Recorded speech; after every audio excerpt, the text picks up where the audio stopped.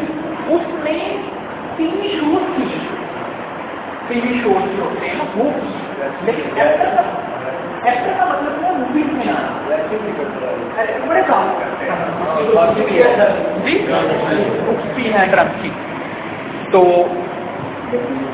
Ronald Reagan جو ہے یہ ایکٹر پریزیڈنٹ ہیں.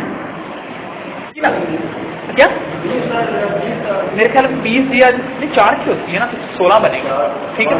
تو لیکن اس کے بعد امریکہ ڈیموکریسی بڑی اسٹرانگ ہے. اب 2 دفعہ سے زیادہ کوئی بھی امریکہ کا پریزیڈنٹ نہیں بن سکتا, یعنی 8 سال سے زیادہ کوئی بھی. پاکستان میں بھی ایسے ہی ہے, 2 کنزیکٹیو ٹرم سے زیادہ جو ہے وہ کوئی نہیں بن سکتا, لیکن یہاں 5 سال کی کے لیے آتے ہیں. آپ کو بتا رہے تھے کہ واٹر گیٹ اسکینڈل جو ہے اس میں یہ انوالو تھے رچرڈ نکسن. انہوں نے جاسوسی کے آلات وغیرہ لگائے اپنے مخالفین کو دبانے کے لیے, ان کی باتیں پکڑنے کے لیے. انہوں نے موبائل جو ہے جو کنورسیشن ان کی ٹیلی فون پہ ہو رہی تھی اس کو جو ہے وہ ریکارڈ وغیرہ کروایا. جہاں وہ بیٹھتے تھے وہاں ایسے آلات لگائے جس سے ساری گفتگو پتہ چل جائے. اور یہ بات جب لیک ہوئی تو ان کو مواخذے کا سامنا کرنا پڑا, اور اس سے پہلے کہ ان کو سینٹ خود اتارتا انہوں نے ریزائن کر دیا, استعفیٰ دے کے. یہ امپیچمنٹ کی یعنی ان کے خلاف جو ہے وہ کاروائی شروع ہو گئی تھی, جیسے ابھی کہہ رہے ہیں کہ ٹرمپ کے خلاف جو ہے وہ کاروائی شروع ہونے لگی امپیچمنٹ. لیکن امپیچمنٹ کی کاروائی کافی ہو سکتی ہے کامیاب اگر وہاں میجورٹی آپ کو ووٹ ملے ہیں.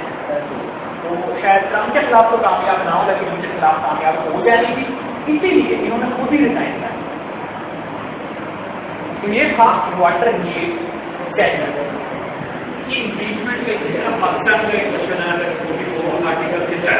میں بھی پریزیڈنٹ کی کوئی چیز کیا تھا, جیسے ابھی اس کی جو کی تھی وہ بھی امپیچمنٹ تھی, صادق سے جڑانے کی, صادق سے جڑانے کی.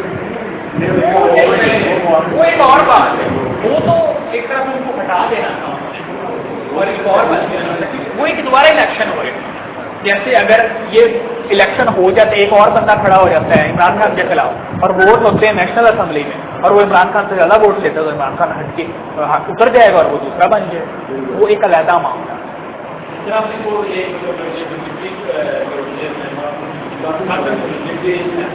قاسم سوری والا کیس علیحدہ ہے, وہ ان کے خلاف الیکشن کمیشن میں کیس چل رہا تھا کہ شاید وہاں ایریا میں دھاندلی ہوئی یا اس ٹائپ کا. تو الیکشن کمیشن نے سمجھا کہ یہ صحیح کہہ رہا ہے, جو اپوزٹ ممبر تھا, مخالف ممبر تھا, تو انہوں نے کہا الیکشن دوبارہ ہو. وہ ایک علیحدہ معاملہ ہے.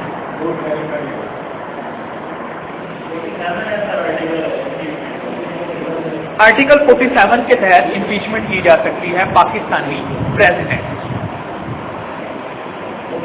ایک کوشچن بڑا امپورٹنٹ ہے, امریکہ پرچیز الاسکا. تو اس کا جواب ہے رشیا. امریکہ نے رشیا سے 1867 میں الاسکا خریدا. اور اگر پوچھا جائے کہ امریکہ پرچیز لوزینیا فرام, تو وہ ہے فرانس. لوزینیا کی جو ریاست ہے امریکہ کی وہ فرانس سے خریدی, اور الاسکا جو ہے وہ 1867 میں رشیا سے خریدا. امریکہ کی 2 ریاستیں ایسی ہیں جو امریکہ کے ساتھ ان کا بارڈر نہیں لگتا. مین لینڈ آف امریکہ جو ہے نا اس کے ساتھ ان کا بارڈر نہیں لگتا. بعد میں ہم آتے ہیں پاکستان والے ایشو پہ جو پاکستان کا نہیں لگتا, اب ابھی بتاؤں. تو الاسکا جو ہے یہ ایک کافی دور امریکہ سے حصہ تھا, کینیڈا کے ساتھ تھا, جو کہ رشیا کے کنٹرول میں تھا, کیونکہ آگے بیرنگ اسٹیٹ کے آگے رشیا ہے. بیرنگ اسٹیٹ جو ہے وہ ایشیا اور نارتھ امریکہ کے درمیان ہے, وہ امریکہ اور رشیا کے درمیان ہے. اور اگر وہ پوچھیں کہ انٹرنیشنل ڈیٹ لائن کس اسٹیٹ سے گزرتی ہے تو وہ بھی بیرنگ اسٹیٹ سے گزرتی ہے. انٹرنیشنل ڈیٹ لائن کس اسٹیٹ سے گزرتی ہے تو وہ گزرتی ہے بیرنگ اسٹیٹ. ٹھیک ہے. اور آپ کو بتا دیا یہ یونائٹیڈ اسٹیٹس آف امریکہ اور رشیا کے درمیان ہے بیرنگ اسٹریٹ, یا آپ کہہ سکتے ہیں نارتھ امریکہ اور ایشیا کے درمیان ہے. ان شارٹ جو نارتھ امریکہ والی سائڈ پہ جگہ تھی نا, اس پہ رشیا نے قبضہ کیا ہوا تھا اس ایریا پہ, الاسکا.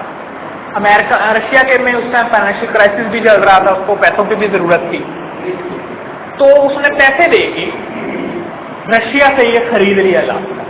یہ دوسری بات ہے, بعد میں وہ کچھ کرتے ہیں کیونکہ اس ایریا سے بڑا زیادہ آئل کے بھی ذخائر نکلے اور گیس کے بھی نکلے, تو وہ سمجھے کہ ہمیں نہیں دیکھنا یہ تھا. لیکن اس زمانے میں انہوں نے اس کو بیچ دیا. جیسے پاکستان نے گوادر خریدا تھا عمان, لیکن یہ دوسری بات ہے, عمان اگر ہمیں نام ہی بیچتا ہم نے اس سے ایسی کرتا کر لینا, کیونکہ وہ ایک طرح جیوگرافی کے لیے ہمارا پارٹ ہی بنتا.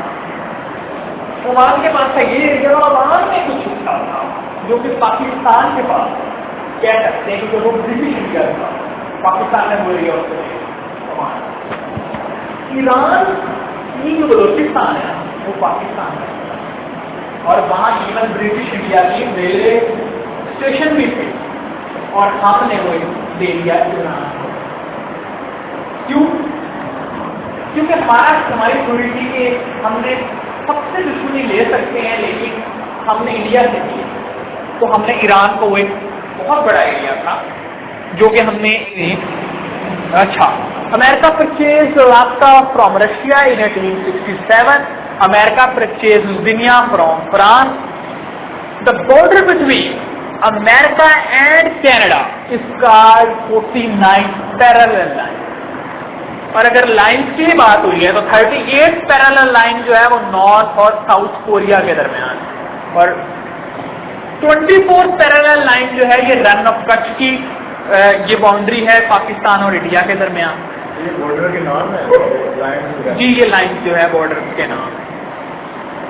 ریڈ کلف لائن جو ہے یہ پاکستانی پنجاب اور انڈین پنجاب کے درمیان جو ریڈ کلف ایوارڈ میں ایک لائن کی تھی, اس کو ریڈ کلف لائن ٹھیک ہے. ریڈ کلف کا یہ پوچھا جاتا ہے پروفیشن کیا تھا, تو وہ لایا تھا وکیل. اور ریڈ کلف جو ایوارڈ ہے اس نے پاکستانی پنجاب اور انڈین پنجاب کو ڈیوائڈ کیا. اس کا ایک حصہ جو ہے وہ بنگال میں بھی تھا, جس نے ایسٹ بنگال اور ویسٹ بنگال کو ڈیوائڈ کیا. اس کے علاوہ جو ہے پاکستان کے ساتھ ملنا تھا, ان کو تو ڈیوائڈ نہیں کرنا, نہیں ہوا ڈیوائڈ.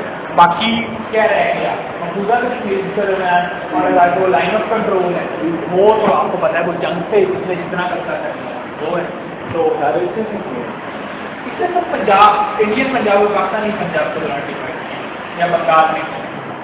آپ کو پتا ہونا کہ line of control 720 kilometre, جن میں سے 200 کلو میٹر کا ایریا ہے ورکنگ باؤنڈری کا. ورکنگ باؤنڈری کیا ہے؟ ورکنگ باؤنڈری یہ ہے کہ ایک طرف انڈین آکوپائڈ کشمیر ہے جبکہ دوسری طرف پاکستانی پنجاب ہے. یعنی ایک طرف ڈسپیوٹڈ ہے, ایک طرف انٹرنیشنل بارڈر ہے. یعنی ہم دوسری سائڈ کو کہتے ہیں کہ یہ ایریا ہمارا ہے, لیکن انڈیا اس سائڈ کو نہیں کہتا کہ یہ ہمارا ہے, کیونکہ وہاں پنجاب پاکستانی پنجاب ہے. وہ یہ نہیں کہتا کہ پاکستانی پنجاب بھی ہمارا ہے یا سیالکوٹ وغیرہ ہمارا ہے, لیکن ہم دوسری طرف کہتے ہیں کہ یہ کون سا, یعنی ہم دوسری طرف کہتے ہیں کہ یہ ہمارا ہے. اور اس سے وہ پوچھ سکتے ہیں انٹرویو میں, جب پوچھتے ہیں ورکنگ باؤنڈری کیا ہے, لائن آف کنٹرول اور ورکنگ باؤنڈری کے کیا فرق ہے, اور ورکنگ باؤنڈری کے ساتھ ضلع کون کون سے ہیں.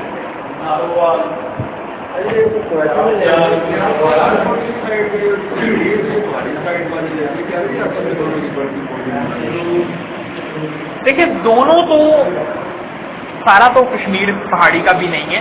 اس ٹائم وہ جو اس طرف لگتا ہے وہ جموں کا ایریا ہے جو کہ ہندو میجورٹی ایریا ہے. ایک بات, دوسرا سیالکوٹ اور اس کے آگے پہاڑی علاقے وہ پھر شروع ہو جاتے ہیں جب آپ کشمیر کی سائڈ پہ جائیں وہ. اچھا, ایک تو نارووال لگتا ہے, نہیں ایک لگتا ہے سیالکوٹ, اور ایک نارووال کی تحصیل شکر گڑھ. اور ایک چیز جو صرف میں نے انٹرویو بتائی تھی اور اس سے انہوں نے ٹاپ پہ لائے تھے, وہ ہے کہ گجرات کا بھی چھوٹا سا حصہ اس کے ساتھ لگتا ہے ورکنگ باؤنڈری, اور یہ کوئی نہیں بتا سکا.